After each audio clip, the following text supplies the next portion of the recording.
Being a great coach isn't just about what you do, it's about how you show up. On today's conversation, Eric and I are going to be talking about that coaching presence. So I'm excited to dive into our conversation. That's exactly what we want to do here on the podcast is to just have a conversation. I'm your host, Teresa McCloy, and I'm excited to be here with you today. And I'm Erica Vinson, and I'm equally excited that you're listening in. And so on the podcast each week, we just want to have real conversations to help you grow a successful and sustainable coaching business and yet stay really grounded in what truly matters. We always want to come and share some practical tools, some honest stories, and our own experiences as coaches, as we also invite some special guests onto the podcast that are usually coaches as well, and just really encouraging you as you coach to live from a place of rest, not rush. So whether you're just getting started or you've been coaching for years, you're in the right place. So Teresa, let's dive into today's conversation. Well, as I mentioned, today we're going to be talking about coaching presence. In the past few episodes, we've really been exploring this idea of, as a coach, first of all, what's my path? Do I really see myself as a life coach or a leadership coach or a spiritual formation coach? Those are the three that we see the most with coaches that we work with in growing their businesses. And then on the last week's episode, I had to think what it was. Last week's episode, we talked about three types of tools that you might use and tools in each of those categories: leadership, life, spiritual formation. And so the other piece that we thought might be helpful as we were just talking about what next is that internal piece, that presence piece, how you actually show up. Now, we've talked about habits and kind of the week and things a few episodes back as well, but this is a little bit deeper dive into this internal piece, and your coaching presence is how it's sometimes referred to. So before we go too far, Erica, why don't you help us with a little bit more definition about this term coaching presence? Well, coaching presence is really about being. And so many times we come to a practice and say, how do you do that?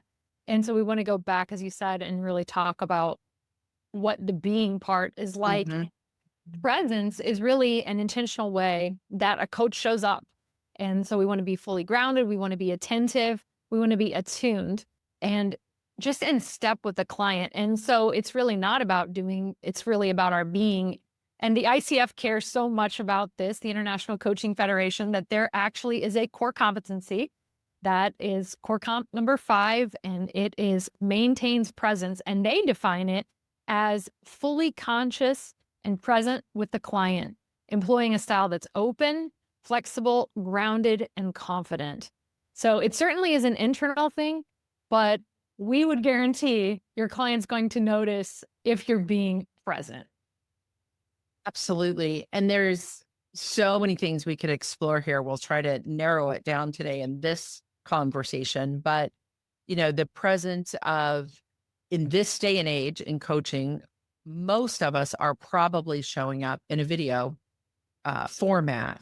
And so there is a confidence, there is an attentiveness to so many details because we are visual. So one of the things I would say is, even early on, is deciding, how do you feel comfortable even showing up with your clients? When I first started coaching, this makes me sound old, but when I started coaching back in the day, it was over the phone, and we used teleconference line, or I learned in my coach training to practice over the phone.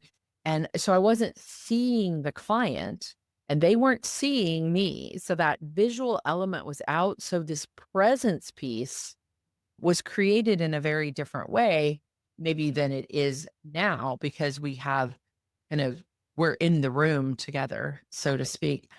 It reminds me, last night, my little grandson was with me and I was on a Zoom call, Mm. and he was sitting in my lap. And the other person on the call drank from their great big, everybody has the big giant mugs now with the big straw. And they picked it up and drank from it. And he drank from his cup and they drank from their cup. And they were playing this little game. And next thing I know, he's like reaching towards the screen, Mm. almost thinking he could get her cup. I mean, that's how present he was. And like, oh, is there a way for me to get through? And I think sometimes just that place of there's a lot that comes into creating and building not only the physical presence that we're in, but the safety and some of those things. So talk a little bit more. Let's explore a little bit more. We've got the ICF definition. We've talked about ours, kind of some words: grounded, attentive, attune. But what does maintaining presence really give that coaching experience? I think that it actually complements one of the other competencies, which is cultivates trust and safety. I mean, it complements all of them to some degree. If you're present, you're evoking awareness, you're helping the client move forward and facilitating growth, all kinds of things. But being present is a gift. And I think that one of the things I've learned over the years is that very few people feel heard. Mm. Very few people feel listened to. David Osberger, the paraphrase of his quote is, listening is so close to being loved, we don't often know the difference. And when we are fully present, it offers our client a real sacred space to say things they maybe haven't said before, to reflect, to pause, maybe to have emotion, and really to explore without freedom and attachment of being judged. So Mhm. it's amazing when we can stay locked in to what the client's saying rather than inserting ourselves into the conversation. I would agree that also, as I've done coaching for years now, I'm always amazed how different my presence is, not only with clients, but with others, my family, my friends, because I'm allowing that space. I'm allowing that listening ear to be different. And as a very forward moving personality, I have the tendency, if I'm not aware, to be forming my next thought before someone's even done with their thought. And I think one of the things about coaching presence and maintaining presence is, can I just listen without thinking how I'm going to respond? Or do I have the perfect question or the next response? I think that's part of the growth in coaching, is not forming the next question and learning to trust the space, as you said, very tightly complementing the other competencies. But yeah, that connection, that safe space is really what leads to that. But when we think about too, what gets in the way of us having that? Because whatever you call them, bad habits, triggers, I'm drawn in, I'm hooked. There's lots of things in the coaching world we use transparently, even for yourself. What can get in the way of that presence? Many things. You mentioned a few. Obviously, if a client shares something that I've experienced, Mhm. there can be an empathy.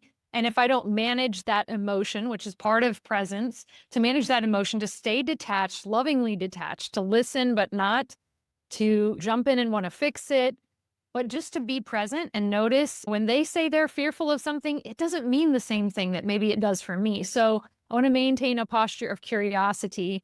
And so that can be one thing. You mentioned the word trigger, and that's something that often happens with us as Mhm. coaches. Something's mentioned and we get hooked. And so, how can we stay lovingly detached there? And I think just that human desire to help. We are in a helping profession, but we also have to, again, be detached to allow the client to really explore what's within them and believe that the Holy Spirit is working in the client, the same Holy Spirit that's at work within us is at work within our client, and the answers are within them. So can we trust that they actually have what they need? We just get to facilitate the conversation. Yeah, as you mentioned, the Holy Spirit, as we have this podcast, it's real life conversations for Christian coaches.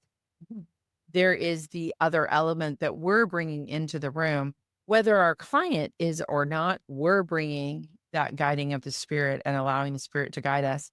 I'm going to mention just some real practical things too. And in my years of coaching that can take me out of presence, things like if I'm not in a quiet space, Mm. if I have thought, oh, I can coach from the coffee shop or I can do this call from whatever. And there's distractions, whether those are visual distractions, whether there's noise in the background, people that, might, if you're in that coffee shop, they might stop by and talk to you and you're like, oh, and so I break eye contact.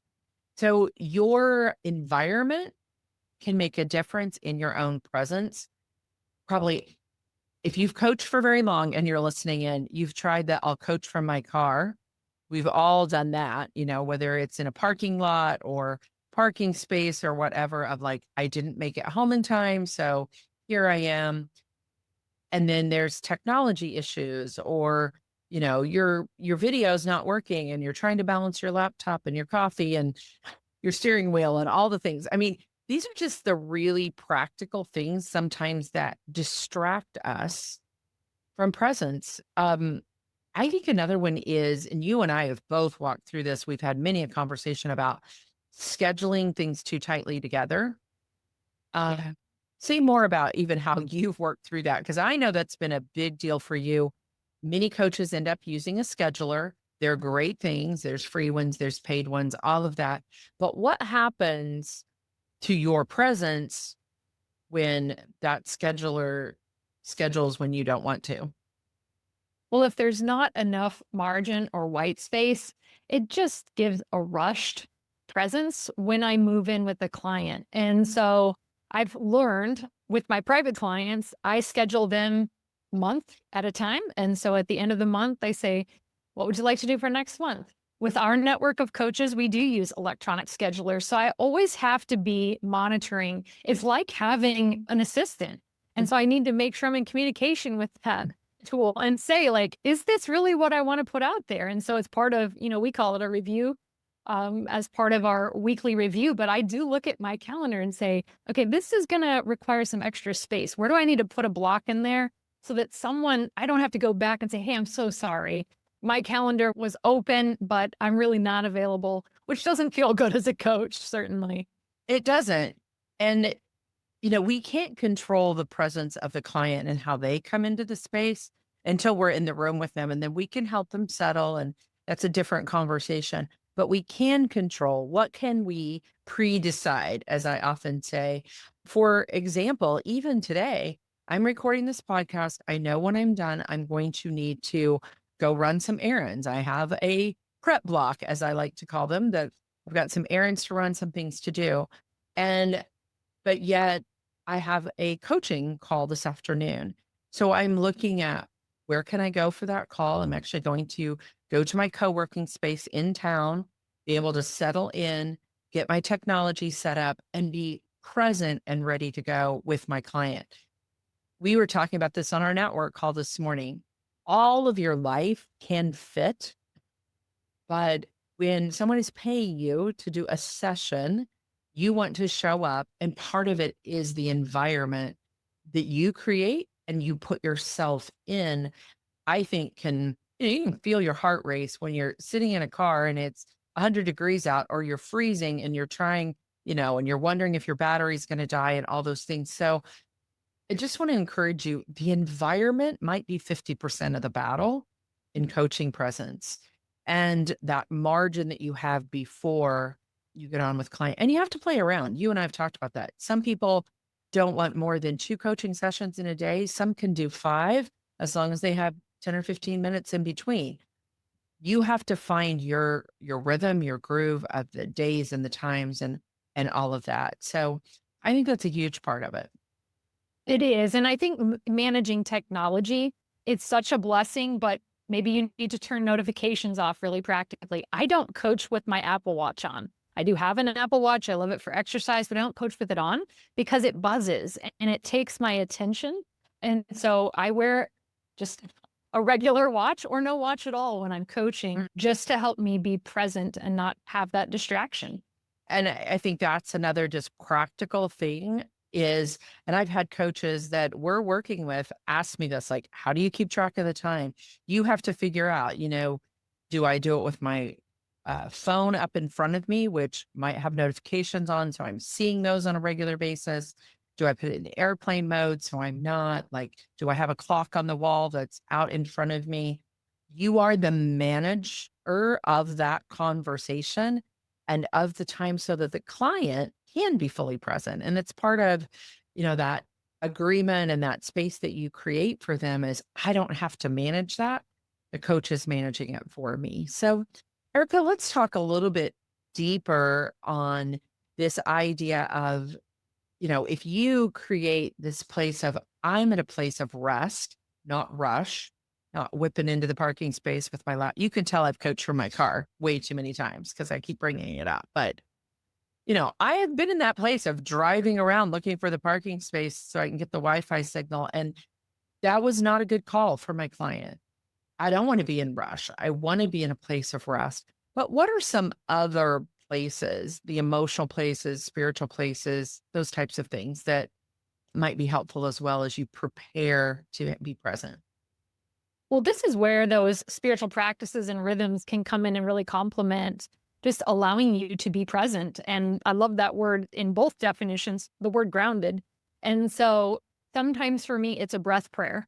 It's something that as I'm getting ready, I always pray for my clients. Before I get on the call with them, I look at my calendar, kind of a weekly preview and then a daily a look as well, but praying for them. But there's also maybe that breath prayer Mhm. for a while just to maintain presence for me and minimize distractions. I actually had it was a form of, I would say, centering prayer. And the word was just trust. It was on a big index card. And I just sat it in front of my computer. And when my thoughts would drift, I would just focus back and then I could dial in. And so it was just a moment of reminding me like, I can trust my client.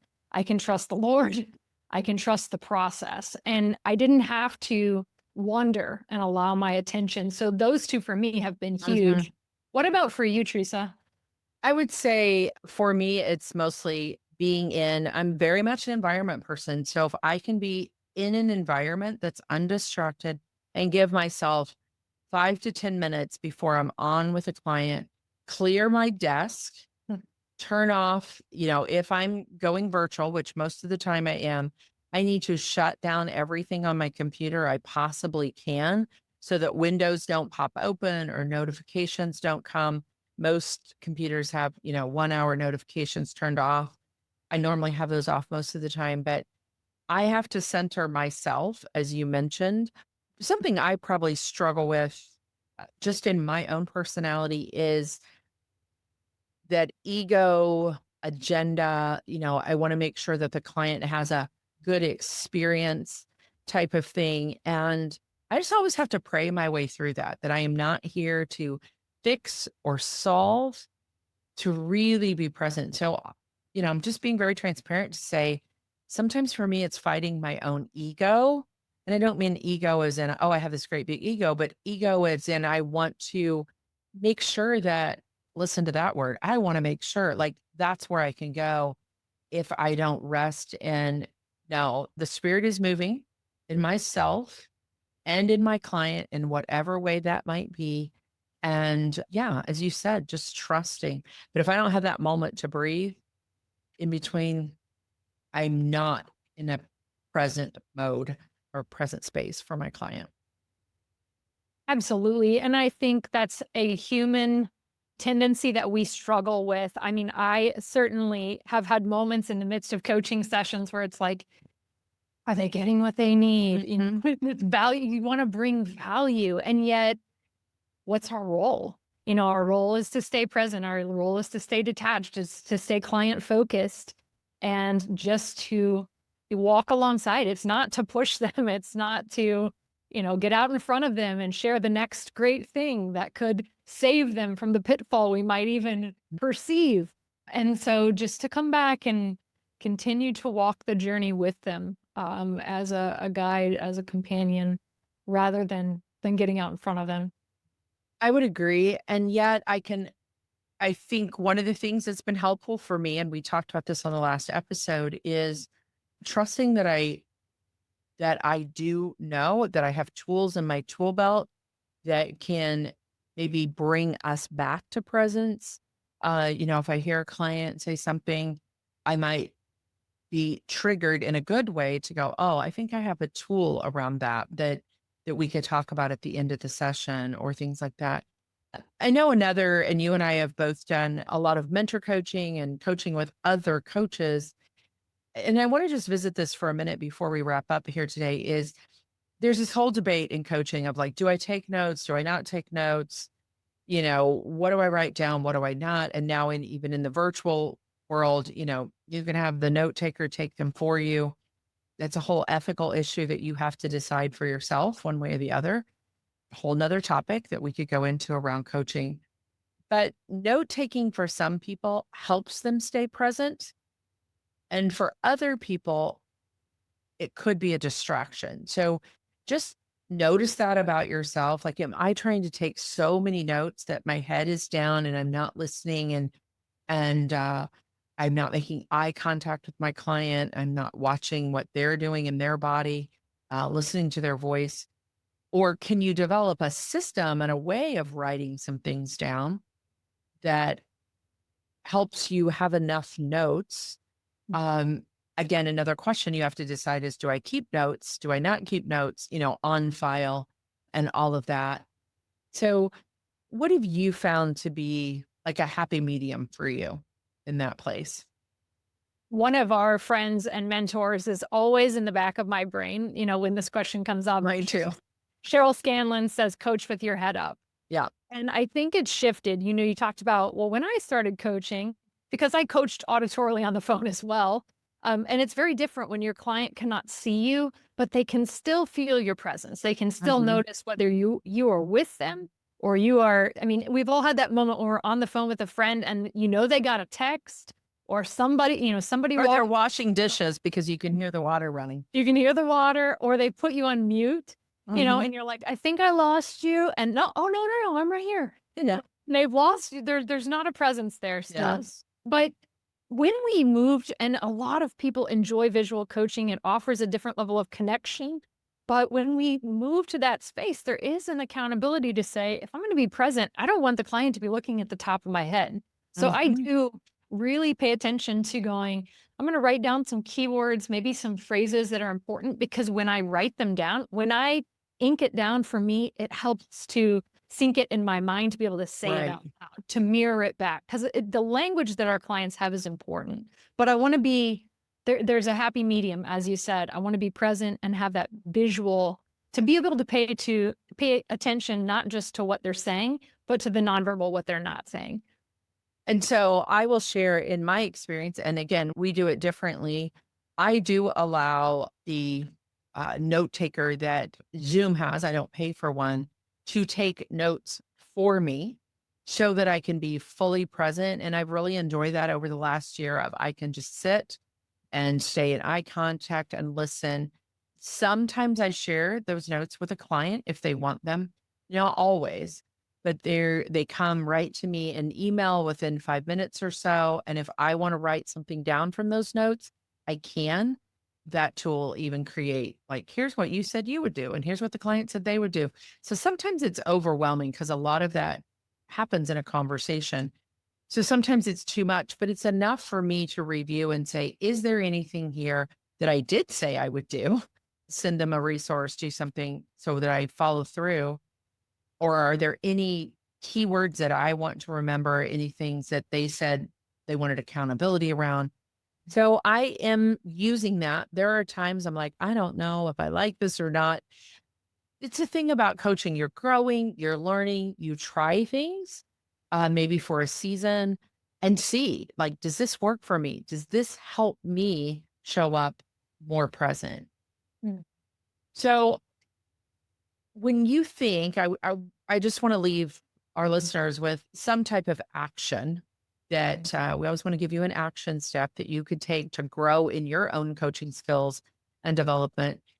You may just sit with that question like, is there something that I need to do before every session? Do I need to do a clearing? Do I need to write down on paper? Do I need to have 5 minutes? Do I need to fix my scheduler so I have 5 minutes? Is there something that I need to do to prepare myself Is it a breath prayer, a practice? Do I need a word? That I think if you're listening in and you're a coach, just do some review and reflection on how you prepare to come to a call to be present to your client. Eric, anything you would add there? Well, the time after the call is equally as important, just to notice. And, it may be just a couple of just noticing, how present was I? Where were the places I was distracted? Because we can continue to pay attention over time, whether you need to write it down or it's just something you want to acknowledge. But it is important. I remember as a first year teacher, they didn't have enough space for me in a classroom. I was a Title I teacher, but I got put in the principal's office. Mhm. Not because I was in trouble, but they needed the space. And it made me nervous because she would walk in and out.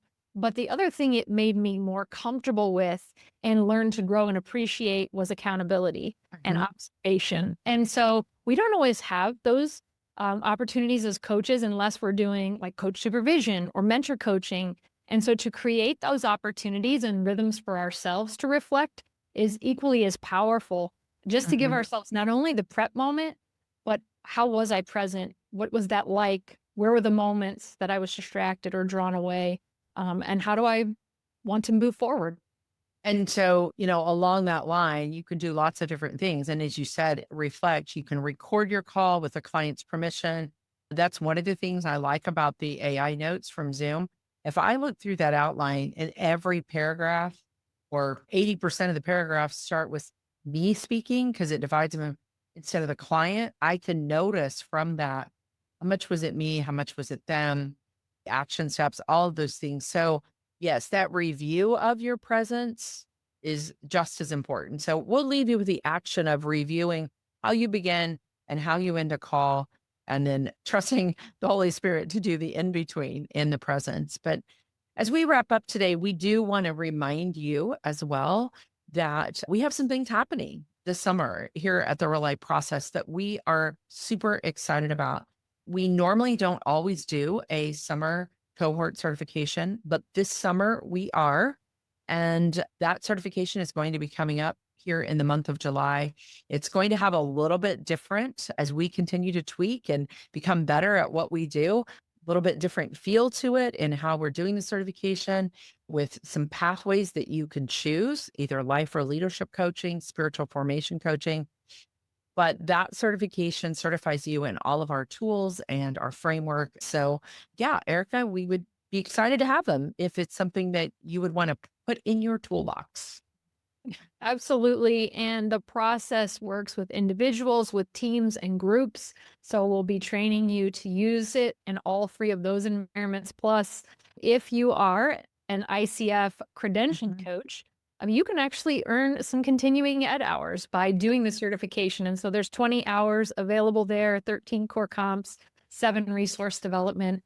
And it's just a great supportive community. When you're a coach, just to have that collaborative environment, the cohorts really help to move you forward and can give you some hands-on practice. We do some peer coaching as well and give you opportunities to practice hands-on what you'll be using with clients. If you're interested, we would love to connect with you, and both of us enjoy those connection conversations and We helping do. discern whether it's a good next step for you.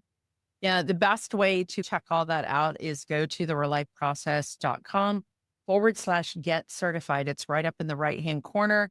You can click on that link and it'll give you more details. What are these tools?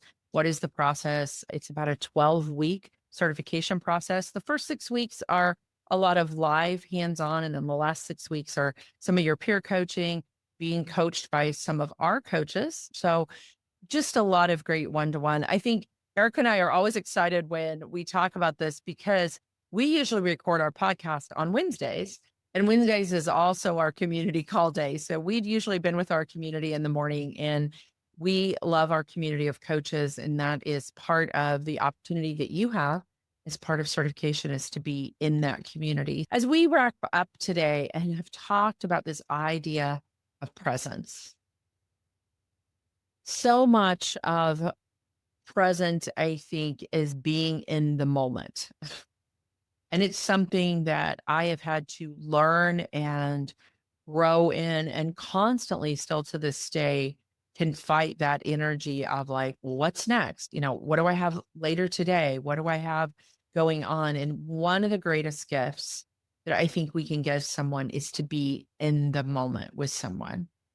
And sometimes those conversations are my extraordinary moment for the day of like, wow, I just saw God really move for this person and I get to see them have a brand new awareness. So just remember, coaches, that every ordinary day has an extraordinary moment.